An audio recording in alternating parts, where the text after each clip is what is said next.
Morning! The very first thing I did on this hike was slip while crawling out of the van and scrape my knee. Honestly, what is there to do at that point but laugh?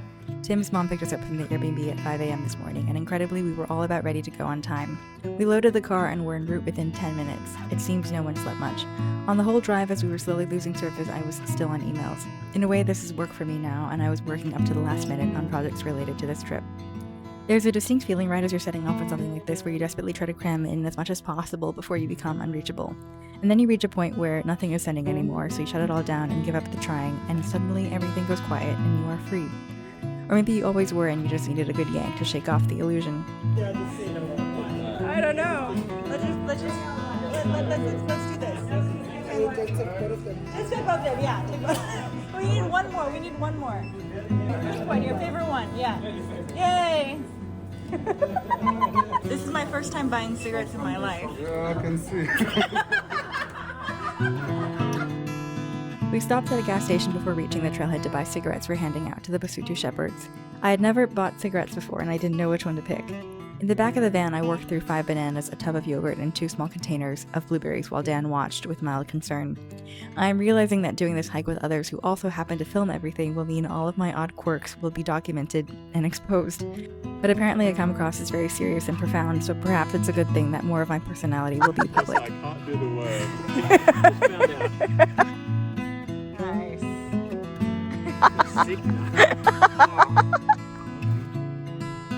At the trailhead, we signed into the mountain register to obtain our entry permit and crossed the border zone into the park.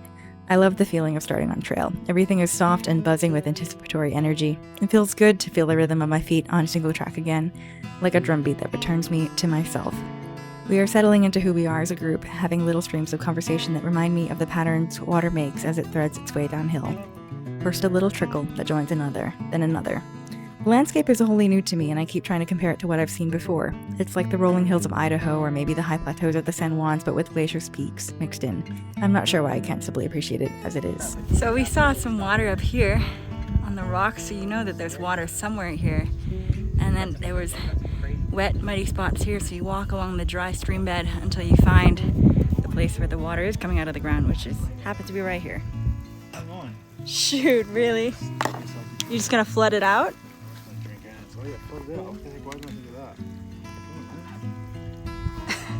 No, there he is. Oh, Right he's at the top, yeah. Bloody hell, that's so small. What the heck? Well, that's why I'm here, hey? We came across Basotho huts and corrals. They stay up here all summer with their sheep, goats, cows, horses, donkeys, and dogs. The livestock they watch over are not their own. The shepherds are paid to spend the summer looking over the livestock owned by others in town.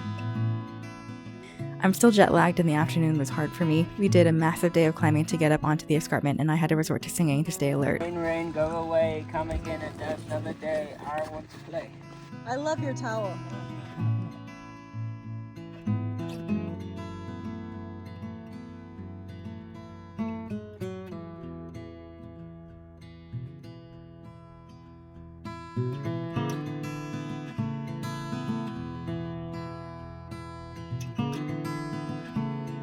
Oh, that is cone basalt, and it's so well done.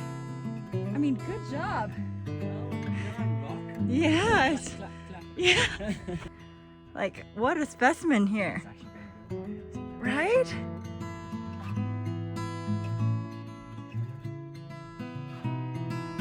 There's Cam doing his video.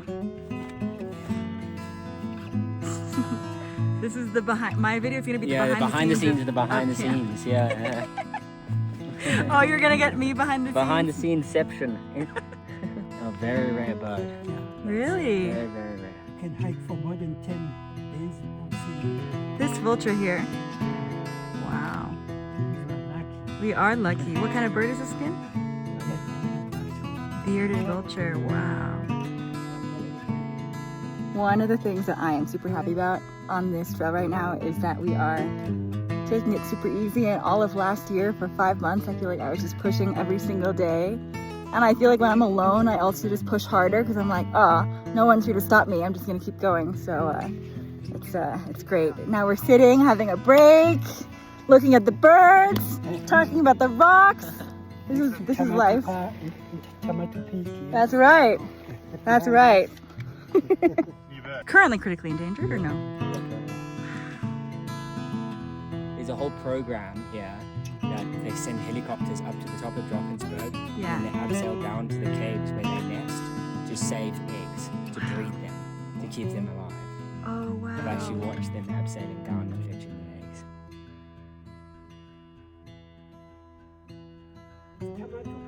Oh, okay.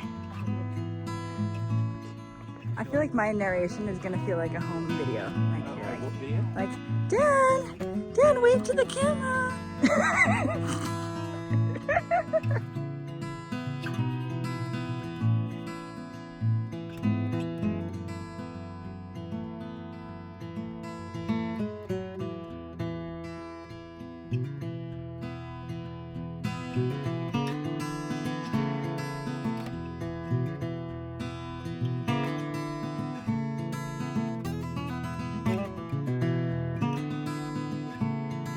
Still got something like 4.5 Ks, 2.5 miles to the cave that we're planning on camping at today, and that's because we went up a little bit of a detour trying to find a way that was more of a contour instead of directly up, and that added some mileage. But the clouds are coming in, so I'm gonna try to have to beat that. Near the end of the day, we took a detour that allowed us to contour up the ridge less steeply than planned, but which added about 4 miles to our day. So we were searching for the cave we intended to camp at long into dark. I locked in and I felt like I was back in my element. Unfortunately, despite vigorous searching, we couldn't find the cave and ended up camping inland. I'm surprised I've burned already 4,500 calories on our first day. I am certainly not able to eat at that capacity. My body is not accustomed to consuming that much despite efforts to force it. Hopefully it goes better tomorrow. See you then.